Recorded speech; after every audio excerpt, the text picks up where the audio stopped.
오늘부터 고난 주간이 시작이 됩니다. 다음 주 주일이 부활절이죠. 부활절이 매년 날짜가 다른 것은 AD 325년 니케아에서 전 세계 기독교 지도자들이 모여서 회의를 했습니다. 중요한 결정들을 했는데요. 그 중에 이 부활절 날짜를 그때 정했습니다.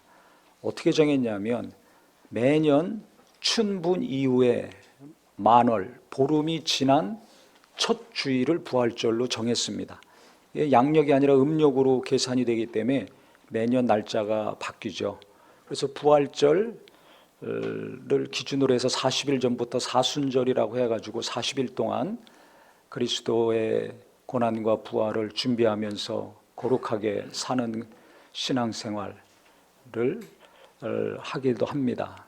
그런데 특별히 일주일을 앞두고서는 고난주간이라고 하죠. 왜냐하면 예수님이 이 예루살렘 입성하시면서부터 십자가에서 죽으실 때까지 그 일주일을 기념하면서 그리스도의 고난에 동참하고 금식을 하든지 아니면 거룩하게 살아 예수님의 고난에 참여하는 것을 우리가 강조하고 또 실천하기도 합니다. 왜냐하면 고난에 참여했을 때 부활의 능력을 맛볼 수 있거든요. 그래서 오늘부터 고난 주간이 시작되는데요. 특히 성경에 보면 예수님이 금요일 날 십자가에서 죽으셨거든요. 그러면 그 이전에 하루하루 사건이 자세하게 기록이 되어 있습니다. 예수님이 고난 받으시기 바로 닷새전이 되겠죠. 오늘 주일인데요. 바로 주일날 예수님이 나귀 타고서 예루살렘에 입성을 하셨습니다. 특히 만나방송 우리가 월요일부터 금요일까지 매일 0시에 유튜브에서 올라오죠. 이번 주는 고난주간이기 때문에 오늘 예루살렘 입성하셨고 내일 예수님이 성전을 정화하셨습니다. 그래서 요일별로 예수님이 행하셨던 사건을 중심으로 마가복음을 중심으로 만나방송이 나갑니다. 그래서 오늘 말씀 잘 들으시고요. 내일 또 예수님이 어떻게 하셨는가 이번 한 주간 동안 날마다 말씀을 통해서 주님을 깊이 묵상하고 부활의 능력을 더 강력히 체험하는 이번 한 주간이 되기를 바라겠습니다. 예수님이 예루살렘에 들어가시는데요. 스가랴서 9장 9절에 보면 이런 말씀이 있습니다. 시온 딸에게 이르기를 내 왕이 내게 임하나니 그는 겸손하여 나귀 곧 멍에 매는 짐승의 새끼를 탔도다 하라. 시온 딸에게 이르기를, 즉 예루살렘 백성들에게 말씀하시기를 내 왕이 내게 임하는데 그는 겸손하여서 나귀 새끼 멍에 매는 짐승의 새끼를 탔도다. 이게 스가랴서 9장 9절에 예언된 말씀인데요. 이 말씀이 이루어진 것입니다. 예수님이 제자들을 보내셨어요. 가면 나귀가 있을 테니까 그 나귀 새끼 가지고 와라. 주인이 뭐라 그러면 어떡합니까? 내가 쓰겠다고 해라. 그래서 제자가 둘이 갑니다. 그래서 나귀 어미와 새끼가 있어요. 그래서 풀어 올래니까 주인이 당연히 묻겠죠. 자기 거 가져가는데 왜 그럽니까? 그랬더니 주님이 쓰시겠다고 말씀하셨다. 주님이 쓰실 것이다. 쓰시고 곧 갖다 주겠다 했습니다. 그래서 나귀 새끼를 가져왔어요. 근데 생각해 보세요. 보통 말을 타잖아요. 나귀는 짐을 실는 짐승입니다. 짐을 실어야 되는데 이 짐 대신에 예수님이 타신 거예요. 근데 나귀 어미나 큰 장성한 나귀도 아니라 새끼 나귀입니다. 제자들이 말을 탈 때 말 안장을 놓고 그 위에 사람이 탑니다.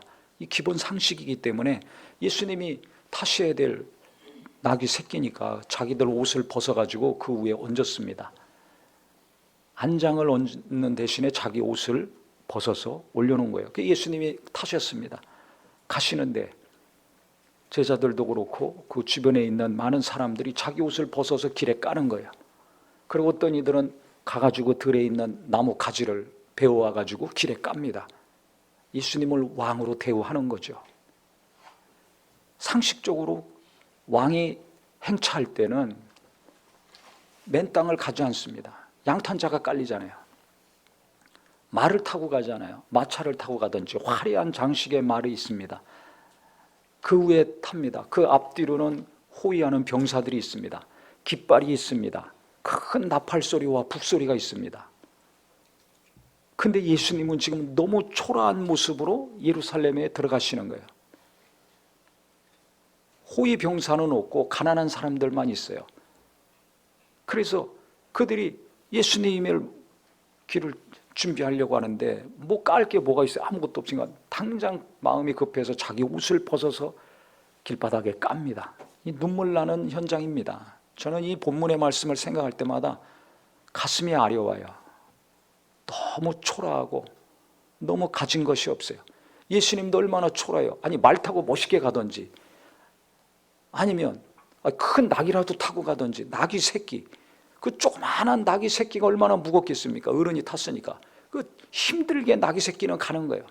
예수님은 끼우뚱 타고 가시는 겁니다. 그냥 걸어가는 게 낫지 않습니까?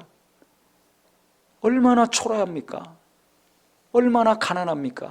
얼마나 힘이 없습니까? 왕들은 힘있게 갑니다. 멋있게 갑니다. 화려함이 있습니다. 근데 예수님의 이 예루살렘 입성은 십자가의 죽음을 앞두시고 지금 예루살렘에 들어가시는데요. 화려한 게 없어요. 화려함 대신에 너무 초라해. 강력한 권위와 힘이 하나도 없어요. 너무 약해요. 권위자의 모습이 아니라 가장 낮은 자의 모습입니다. 무슨 나팔이 있고 북소리가 있고 나팔 소리가 있습니까? 깃발도 없어요. 대신 종려나무 가지를 가지고 와서 막 흔들었습니다. 환호성을 했습니다. 주님을 찬양했습니다. 북소리 나팔 소리는 없는데 일반 서민 대중들의 환호성만 있고 찬송소리만 있었어요. 뭐라고 그들이 외쳤는가 하면 호산나 찬송하리로다. 주의 이름으로 오시는 이 곧 이스라엘 왕이시여 그랬습니다. 이스라엘이 왕이 들어오신다. 호산나 찬송하리로다. 호산나는 주여 구원해 주시옵소서. 이 소리입니다. 이게 시편 118편 25절 26절에 있는 말씀인데요. 이 말씀으로 이스라엘 백성들이 찬양을 한 겁니다. 정확하게는 어떻게 기록이 되어 있냐면 여호와여 구하옵나니 이제 구원하소서. 여호와여 우리가 구하옵나니 이제 형통하게 하소서. 우리 구원해 달라는 얘기예요. 여호와의 이름으로 오는 자가 복이 있을지요. 우리가 여호와의 집에서 너희를 축복하였도다. 이스라엘 백성들은 지금 현재 이 당시 로마의 지배하에 있습니다. 그러니까 이 나라를 구원해 주시옵소서. 이 억압에서 우리를 건져 주시옵소서. 이 간절한 소망이 있어요. 또 조상 대대로 자기들을 죄와 사망에서 구원할 메시아 구세주가 오신다는 것을 알고 있습니다. 그래서 이들은 그분이 오시면 우리가 독립할 것이다. 그분이 오시면 우리가 자유를 얻을 것이다. 이 소망을 가지고 인내하며 살고 있는 것입니다. 그런데 예수님이 낙이 타고 오시는데 왜 이렇게 이 사람들이 주님을 찬양하고 환영하고 했을까요? 17절부터 보면 나사로를 무덤에서 불러내어 죽은 자 가운데서 살리실 때 함께 있던 무리가 증언한지라. 이에 무리가 예수를 맞으면 이 표적 행하심을 들었음이로라 그랬습니다. 마태, 마가, 누가복음에도 이 동일한 기록이 나옵니다. 예수님이 나귀 새끼 타고 예루살렘 들어가신 내용이 나오는데요. 지금 17절, 18절 말씀은 요한복음에만 나옵니다. 마태, 마가, 누가복음에는 안 나와요. 이게 무슨 소리냐면 죽었던 나사로 예수님이 살려주셨잖아요. 그때 그 현장에서 목격했던 사람들이 여기에 섞여 있는 거예요. 예수님이 오실 때 나귀 새끼 타고 들어오실 때 그 사람들이 그 소문을 다 퍼뜨린 겁니다. 야, 저분은 죽었던 나사로, 무덤에서 완전히 죽어 썩었던 나사로 살리신 분이야. 그러니까 저가 진짜 메시아가 맞을 수도 있어. 이렇게 능력 있는 분이라면 우리나라 독립시켜주지 않겠어? 이런 사람들이 있었던 겁니다. 그러니까 진짜 예수님이 우리를 죄에서 구원할 구세주임을 믿고 그분이 초라한 모습으로 힘없는 모습으로 구약에 예언된 말씀과 같이 겸손한 모습으로 지금 예루살렘에 오실 때 환영하고 찬송하고 우리를 구원하소서, 우리를 구원하소서, 호산나 호산나 외친 자들도 있지만 정치적인 목적으로 그 속에 섞여서 똑같이 종려나무 가지를 흔들며 호산나 호산나 우리를 구원하소서 구원하소서 외친 무리들도 많이 있었다는 겁니다. 나는 예수를 믿는데 어떤 예수를 믿는가? 잘 나를 돌아보셔야 돼요. 나는 어떤 목적으로 예수 이름을 찬양하고 그 이름을 외치고 있는가? 잘 생각하세요. 섞여 있으면 모릅니다. 지금도 같이 섞여 있으니까 몰라요.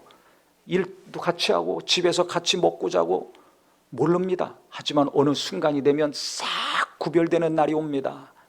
이게 무서운 겁니다. 지금은 같이 먹고 같이 일하고 같이 공부하고 같이 예배하지만 어느 날 싹 분리되는 날이 옵니다. 그때 가서 땅을 치고 후회하지 마시고요. 하나님 말씀 잘 듣고 정신 차려서 내가 믿는 예수, 내가 부르는 예수가 어떤 분인가 확실히 알고 그 예수님을 믿고 그 이름을 부르고 의지하는 우리 모든 성도가 되기를 바랍니다.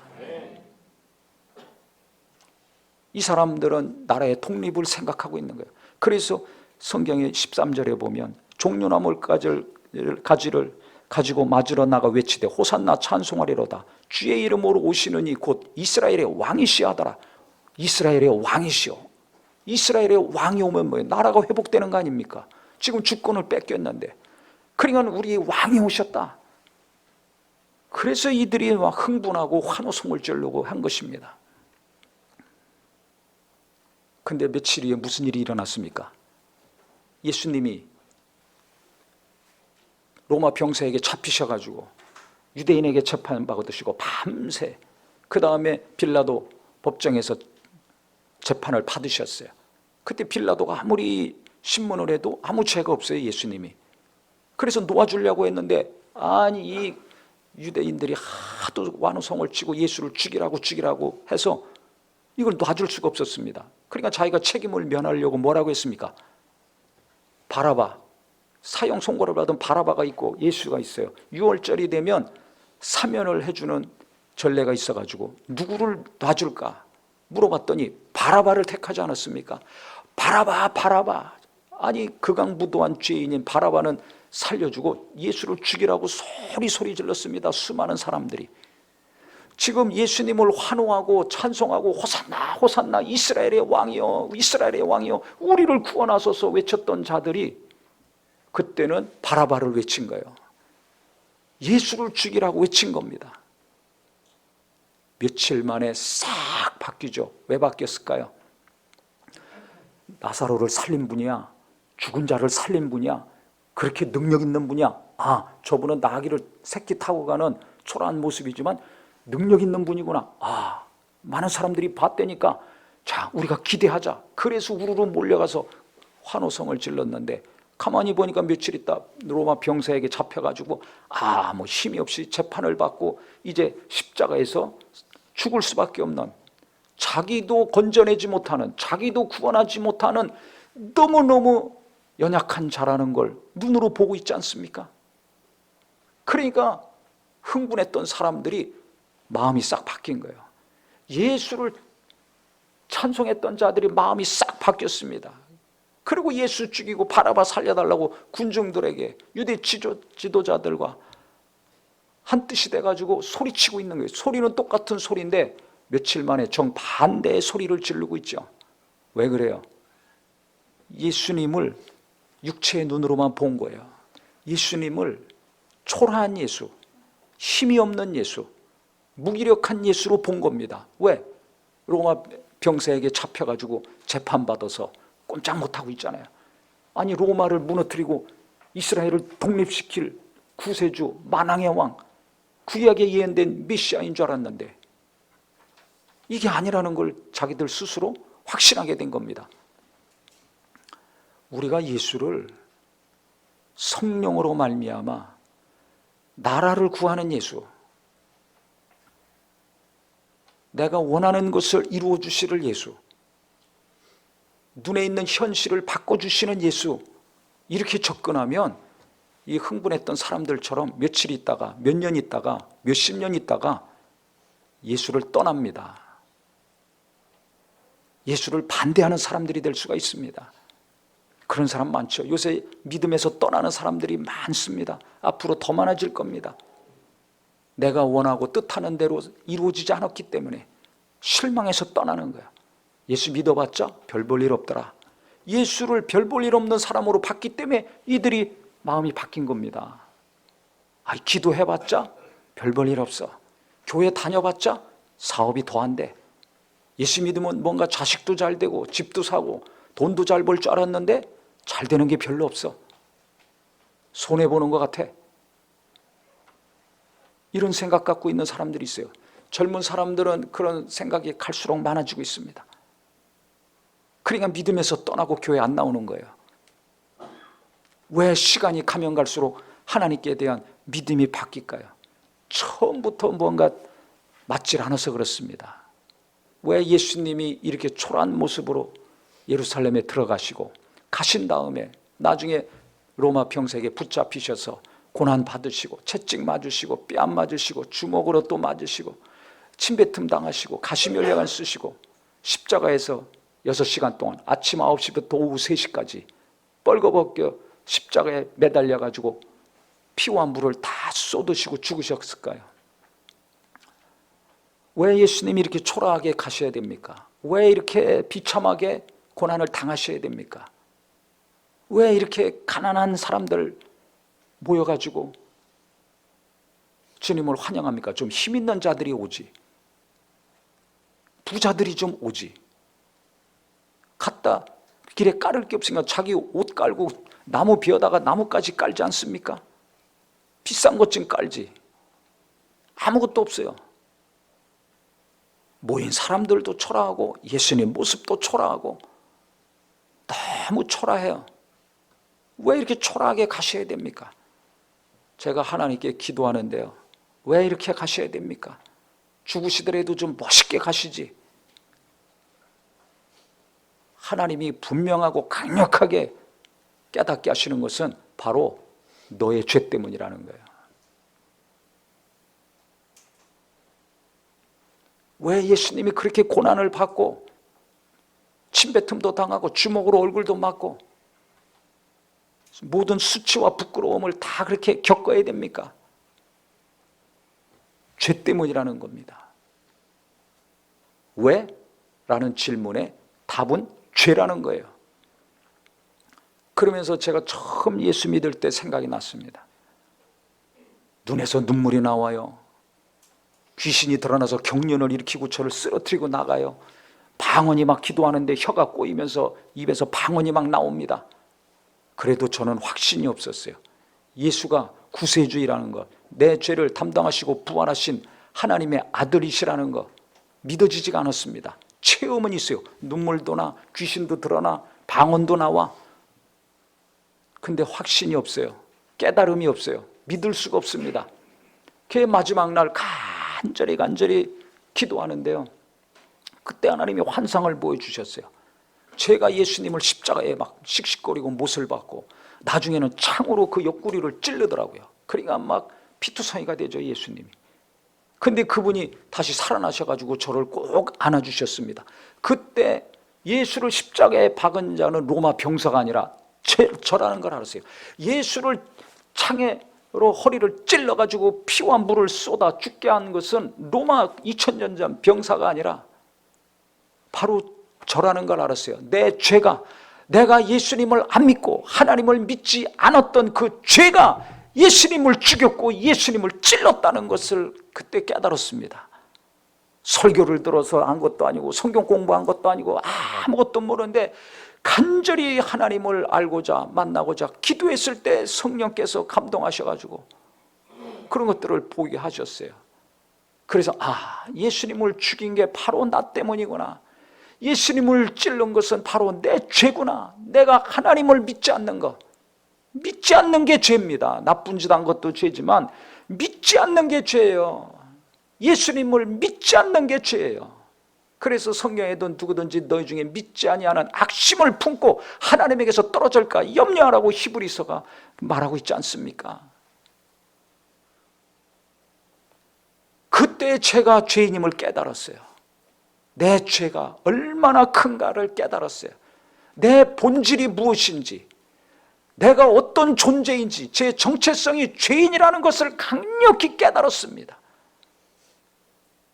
그 다음에 이 죄를 예수님이 담당하시고 나를 그 고통과 사망에서 건져주셨다는 것을 그 다음 깨닫게 됐어요. 이것이 사랑이라는 것을 깨닫게 됐어요. 머리에서 가슴에서 이성과 감정이 동시에 이것을 깨닫게 됐습니다. 그러니까 너무 감사했고 너무 충격적이었고 너무 놀랐습니다. 그래서 제가 예수를 믿게 된 거예요. 그 은혜가 너무 커서 하나님께 헌신하게 된 겁니다. 그 첫 하나님이 은혜 주셨던 그게 생각이 났습니다. 왜 예수가 이렇게 고난 받으셔야 되는가? 왜 초라하고 불쌍하고 연약한 삶을 살아야 되는가? 아니, 태어날 때부터 그랬잖아요. 이사야 선지자가 예언했죠. 연한 순 같고 마른 가지 같고 흠모할 만한 고운 모양 아름다운 거 하나도 없다고 그랬어요. 말 구육간에서 태어나셨습니다. 태어나실 때부터 자랄 때도 목수의 아들로 자라셨어요. 고관 대작의 아들로 자라지 않으셨어요. 엘리트 코스를 밟지 않았어요. 상위 1%의 집안에서 태어나서 특수교육 받지 않았습니다. 유학 가지도 않았습니다. 목수의 아들로 목수 일 하다가 성령 받으시고 그 다음부터 사역을 시작하셨는데 대우받은 적이 없어요. 대우받은 것은 가난한 자들, 애통한 자들, 의에 줄이고 목마른 자들에게 대우를 받으셨지, 힘 있는 자들, 유명한 자들, 많이 배운 자들, 지위가 높은 자들은 예수님을 반대하고 핍박하고 죽이려고 계속 쫓아다녔습니다. 지금 예루살렘 들어가실 때도 힘없는 자들 주님을 환호했습니다. 정치적인 속셈으로 자기가 원하는 야망을 이루려고 하는 자들이 환호했습니다. 결국 시간이 가니까 구별이 돼가지고 정치적인 목적으로 환호했던 자들은 예수를 죽이고 바라바를 택했고, 끝까지 주님을 사모하고 가난한 심령, 의에 줄이고 목마른 심령, 애통한 심령으로 그분을 믿고 은혜 받고 고침받았던 자들은 예수님이 십자가에 매달리실 때 멀리서 보면서 눈물을 흘렸습니다. 아리마대 요셉 같은 사람은 공회원이고 칭찬받는 사람이었어요. 그런데 당당하게 빌라도한테 가서 따졌습니다. 요청했습니다. 예수님의 시체를 나에게 달라. 그래서 자기가 사놨던 그 무덤에 예수님을 세마포 싸서 잘 모셨습니다. 나는 시간이 가면 갈수록 어떤 사람이 돼야 될까? 끝까지 예수님을 믿고 따르고 사모하는 사람, 아리마대 요셉같이 예수님이 죽으셨지만 그 시체를 달라고 해서 무덤에 장사 지낸 것처럼 어떤 일이 벌어진다 할지라도 내가 예수님을 의심하지 않고 내 믿음이 흔들리지 않고 끝까지 예수를 믿고 예수를 사랑하고 예수님을 섬기는 자가 되어야 될 것인가?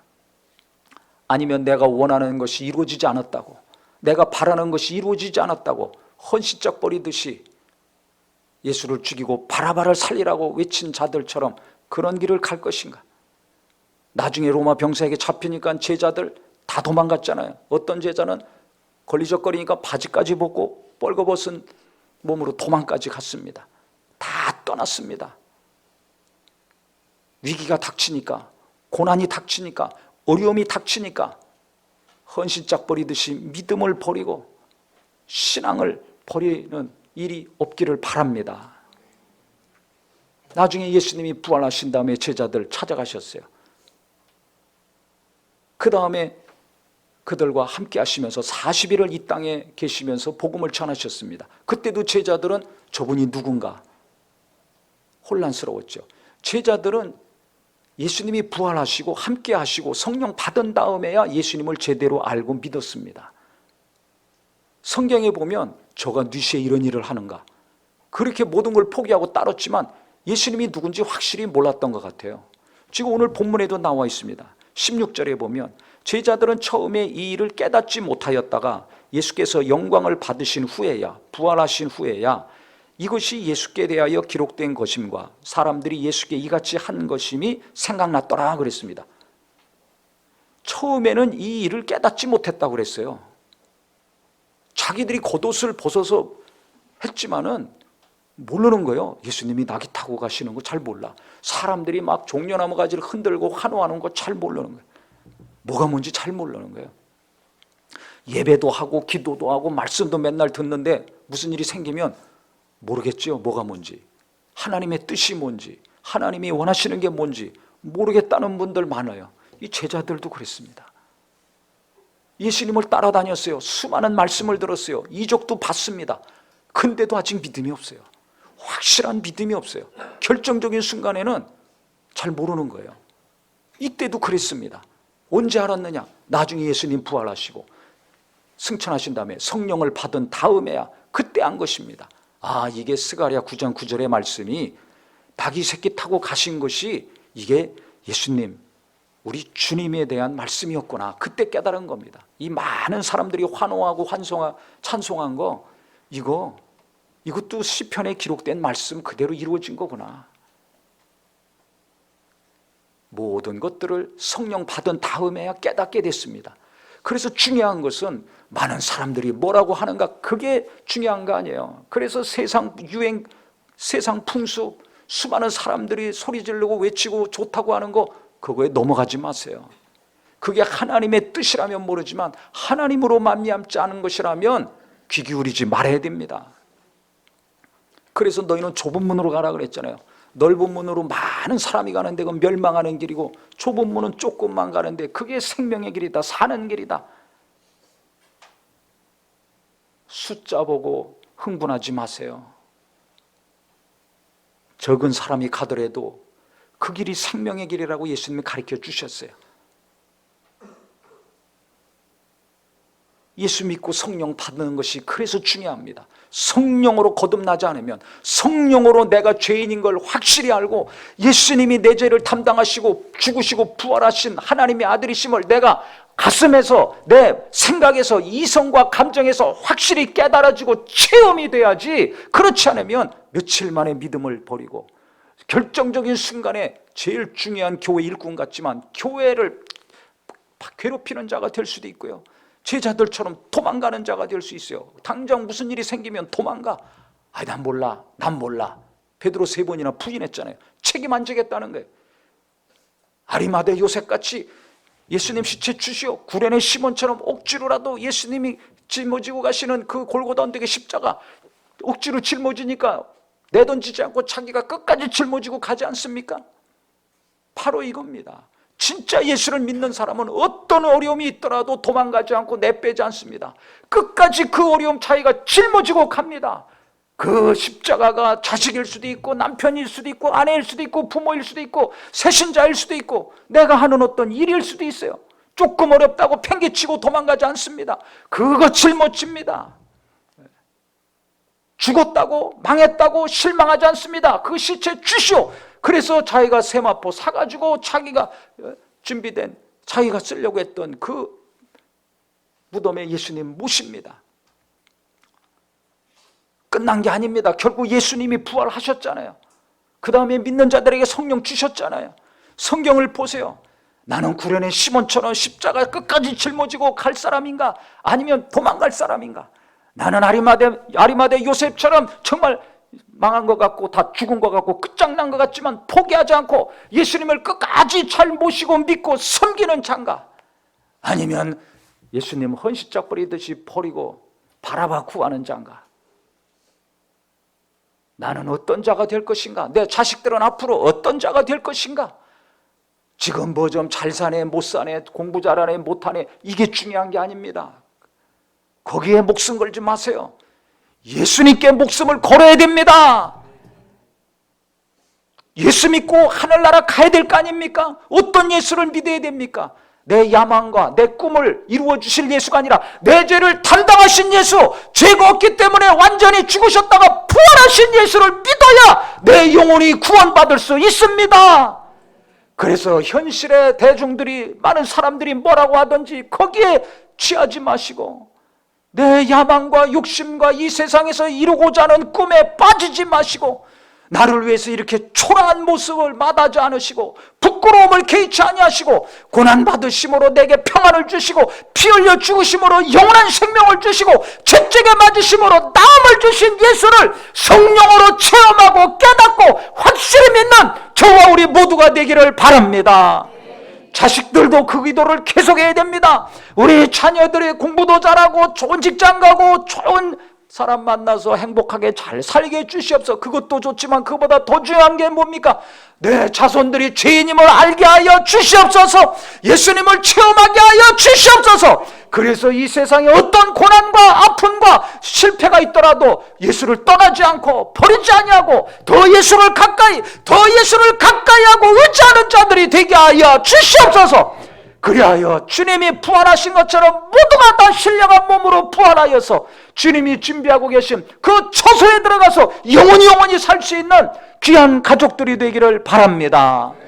교회는 바로 이 예수를 믿고 전하는 곳입니다. 그래서 교회에 와서 인기 얻으려고 하지 마세요. 내 욕심과 야망을 이루려고 하지 마세요. 나를 구원하신 예수, 내 죄를 담당하시고 나를 건져주신 예수님만을 바라보고 의지하셔서 교회에 오면 회개하게 바쁘고 교회에 오면 구원받은 거 감사해서 하나님께 영광 돌리게 바쁘고 누군가 연약한 자를 보며 예수님이 그 자의 부끄러움과 죄도 담당하셨으니까 불쌍히 여기고 기도해주는 우리 모든 성도가 되기를 바랍니다. 그게 진짜 교회입니다. 그게 예수의 교회입니다. 예수님이 항상 내 안에 살아 역사하시는 마음과 생각이 되기를 예수님의 이름으로 축원합니다. 기도하겠습니다.